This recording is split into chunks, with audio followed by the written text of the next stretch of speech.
नमस्कार दोस्तों, पाथफाइंडर पर आप सभी का स्वागत है। दोस्तों, स्टैटिक पॉलिटी हमने शुरू कर दिया है। कल हमने कॉन्स्टिट्यूशन के बारे में समझने की कोशिश की। What is the constitution, why a country need a constitution. आज के सेशन में we talking about types of constitution, किस किस तरह के कॉन्स्टिट्यूशंस होते हैं। चलिए शुरुआत करते हैं। इंडियन कॉन्स्टिट्यूशन आगे पढ़ेंगे। आज हम इंडियन कॉन्स्टिट्यूशन के बारे में भी देखेंगे कि अगर हम कैरेक्टराइज करते हैं कॉन्स्टिट्यूशंस को, संविधानों को, तो भारतीय संविधान किस तरह का कॉन्स्टिट्यूशन है। ठीक है, बिफोर मूविंग फॉरवर्ड आप मुझे फॉलो कर सकते हैं टेलीग्राम चैनल्स पर for all my class update, schedules and PDFs. आप मुझे अनअकैडमी ऐप पर भी फॉलो कर सकते हैं। दोस्तों, मेरी सभी क्लासेस के लिए special and plus courses enrol करने के लिए आपको सिर्फ मेरा कोड यूज़ करना है NDLive10। So types of constitution, majorly हम ये दो तरह के कॉन्स्टिट्यूशन देखते हैं। यूनिटरी एंड फेडरल भी थोड़ा सा एक तरह का कॉन्स्टिट्यूशन है, बेसिकली बताता है सरकार कैसी है, इसके बारे में पढ़ेंगे। पर अगर कॉन्स्टिट्यूशन के कैरेक्टरिस्टिक की बात करें तो हम उसको देखते हैं या डिफाइन करते हैं in terms of written, unwritten constitution, लिखित संविधान, अलिखित संविधान, रिजिड, फ्लेक्सिबल कॉन्स्टिट्यूशन, कठोर या लचीला कॉन्स्टिट्यूशन, यूनिटरी या फेडरल कॉन्स्टिट्यूशन, जहां पर यूनिटरी कॉन्स्टिट्यूशन में केंद्रीय व्यवस्था मेजरली सेंट्रलाइजेशन को डिफाइन करेगा। किस स्तर का सेंट्रलाइजेशन है, केंद्रीकरण किस स्तर का है, उसके बारे में बात करेंगे। इन तीनों को एक एक करके समझते हैं। दोस्तों, सबसे पहले आता है written and unwritten constitution. So written constitution, लिखित संविधान समझ में आ जाता है हमको, जो कि भारतीय संविधान है। Indian constitution is the lengthiest written constitution of the world, right. On the other hand, unwritten constitution का मतलब बिल्कुल भी ये नहीं है कि उसमें कुछ लिखा ही नहीं हुआ है। नो, डिफरेंस क्या है मैं बताती हूँ आपको। रिटन कॉन्स्टिट्यूशन जनरली कोडिफाई होता है सिंगल डॉक्यूमेंट में। यूजुअली जो भी लॉज हैं, प्रिंसिपल्स हैं, जो कल हमने बात की संविधान क्या क्या बताता है, वो सब कोडिफाई होकर एक डॉक्यूमेंट की फॉर्म में होते हैं। कई बार ये एक ही डॉक्यूमेंट होता है, कई बार ये अलग अलग कलेक्शंस भी हो सकते हैं, लेकिन मेजरली अलग अलग डॉक्यूमेंट्स को भी कलेक्टिवली, बात संविधान की कर रहे हैं, बात रूल्स एंड पॉलिसीज़ की कर रहे हैं, कोडिफिकेशन है एक तरह से, है ना, लॉ का या प्रिंसिपल्स का। That is called written constitution. अधिकतर जो संविधान है विश्व में वो रिटन कॉन्स्टिट्यूशंस होते हैं या फिर कोडिफाइड होते हैं एक सिंगल डॉक्यूमेंट में। भारतीय संविधान की बात करें तो हमारा संविधान भी लिखित संविधान है, सिंगल डॉक्यूमेंट में है। कुछ देशों के अनरिटन कॉन्स्टिट्यूशंस होते हैं। अनरिटन का मतलब ऐसा नहीं कुछ लिखा नहीं है, means they are not codified into a single document. उनका कोडिफिकेशन नहीं होता, वो एक डॉक्यूमेंट नहीं बनाते हैं मेजरली। वो अलग अलग समय पर डिफाइन किए गए लॉज हो सकते हैं, जुडिशियल प्रेसिडेंट्स हो सकते हैं, कुछ हिस्टोरिक कॉन्स्टिट्यूशनल डॉक्यूमेंट्स हो सकते हैं, कॉन्स्टिट्यूशनल सिग्निफिकेंस की कोई चीज़ें हो, जुडिशियल प्रेसिडेंट्स जो संवैधानिक सिग्निफिकेंस की रही हों, पार्लियामेंट्री स्टैट्यूट्स हो सकते हैं, संवैधानिक स्टेटस के कोई पार्लियामेंट्री लॉज हैं वो हो सकते हैं, कॉन्स्टिट्यूशनल कस्टम्स हो सकते हैं, कन्वेंशंस भी हो सकते हैं, अलग अलग। इन सब को कोडिफाई नहीं किया जाता सिंगल डॉक्यूमेंट में, और अलग अलग समय पर ये आता है, ऐड होता रहता है अनरिटन, जैसा कि यूके, यूनाइटेड किंगडम्स में देखने को मिलता है। रिटन में एग्जाम्पल इज इंडिया, USA। ठीक है, ये पहला तरीके का डिफरेंस हुआ या टाइप हुआ कॉन्स्टिट्यूशन का। Next type is rigid and flexible. Now, जब किसी संविधान की रिजिडिटी या फ्लेक्सिबिलिटी की बात करते हैं तो इट इज़ बेसिकली ये डिटरमाइन करता है कि उसको संशोधित कैसे किया जाएगा।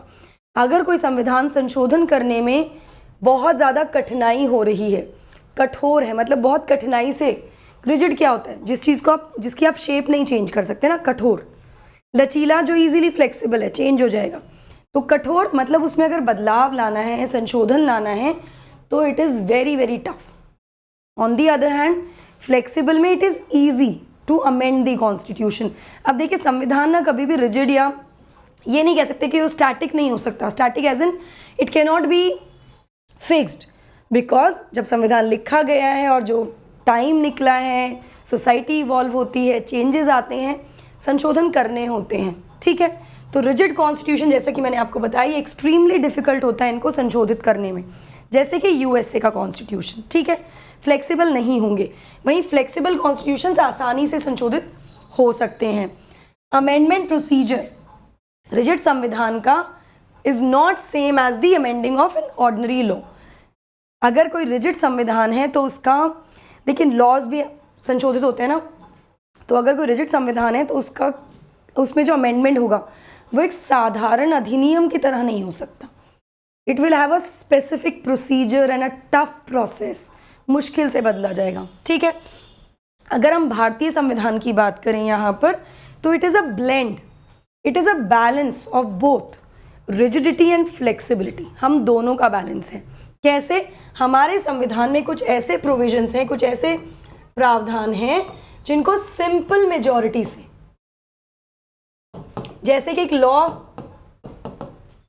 पास होता है ना, जैसे एक लॉ बनता है, उस तरह से चेंज किया जा सकता है. ऐसे बहुत सारे प्रावधान हमारे यहाँ दिए गए हैं, बहुत सिंपल.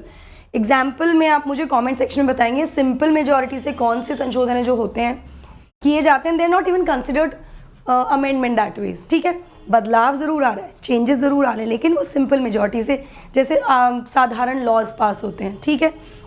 वहीं 368 आर्टिकल के अंडर जो कॉन्स्टिट्यूशनल अमेंडमेंट्स होंगे, it would need special majority of the parliament. Parliament amendment parliament ही करेगी. स्पेशल मेजॉरिटी यानी 2/3 बहुमत लगेगा दोनों सदनों का. ठीक. एक कंडीशन.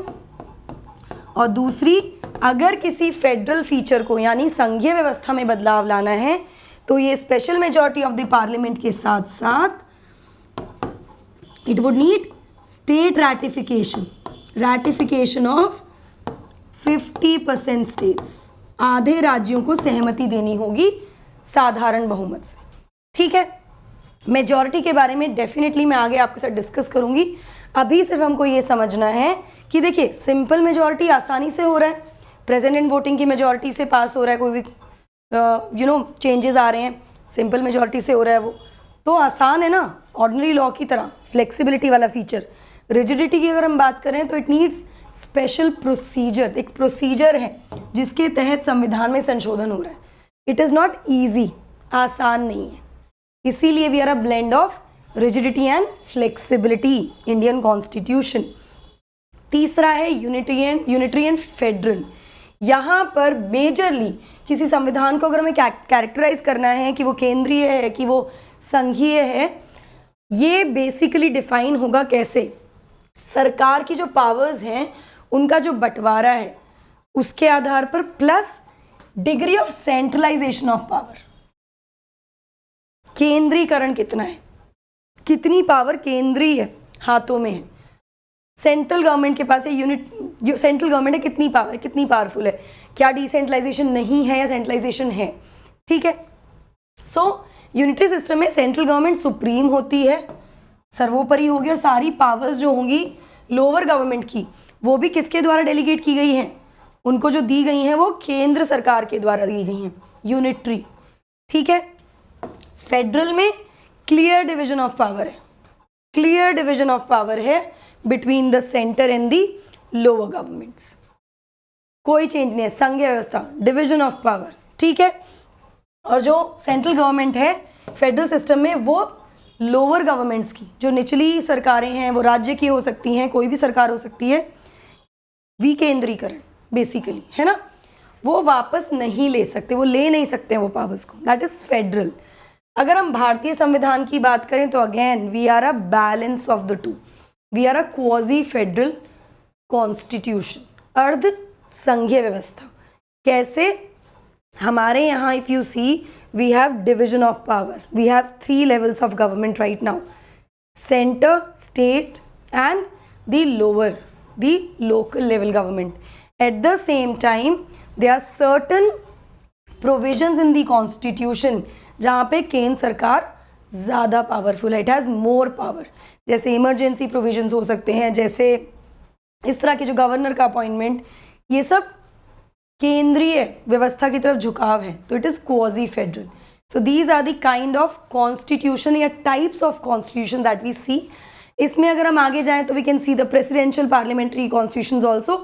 वो गवर्नमेंट में समझ सकते हैं उसको हम, बट ये मेजरली 2 तरह के कॉन्स्टिट्यूशन को आपको समझना ज़रूरी है: रिटन, अनरिटन, रिजिड, फ्लेक्सिबल.